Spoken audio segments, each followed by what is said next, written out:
Genèse 3, verset 1, révèle le modèle, oui, de presque toutes les attaques spirituelles.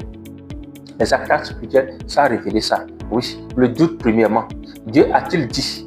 Deuxième étape, il a dit la déformation. Oui, le serpent modifie légèrement la vérité. Il déforme la vérité. Troisième étape, la séduction. Le péché apparaît, oui, attirant. Le péché apparaît attirant. On voit que non, c'est bon, c'est beau de boire, de forniquer, c'est bon, je suis libre, je fais ceci, je fais cela, et ainsi de suite. Quatrième étape, la désobéissance. L'homme agit contre Dieu. Cinquième étape, la séparation. On est séparé de Dieu parce que réellement et concrètement, on a désobéi. Il n'y a pas en réalité, oui, une vie commune entre les ténèbres et la lumière. Tu vois réellement là le véritable combat dans Genèse 3. Oui, par une alimentation. Ils se sont nourris. Le fruit, c'est secondaire. C'est pas ça la chose. C'est l'écoute, premièrement, et ainsi de suite. Le vrai combat est qui décidera de la vérité.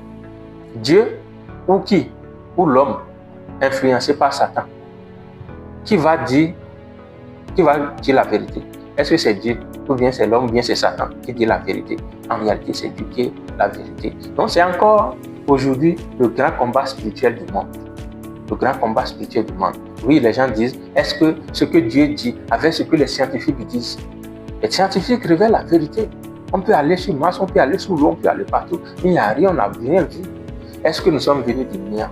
Est-ce que nous sommes sortis du néant? Il y a un créateur qui crée toutes choses. Donc, tu dois faire attention. Aujourd'hui, oui, la science prêche, la télé prêche, les réseaux prêchent, les gens prêchent. Mais la parole de Dieu demeure la vérité inchangeable. Il faut protéger ton esprit. Toute pensée ne vient pas de Dieu. Tu dois savoir que ce n'est pas tout ce qui te traverse qui vient de Dieu.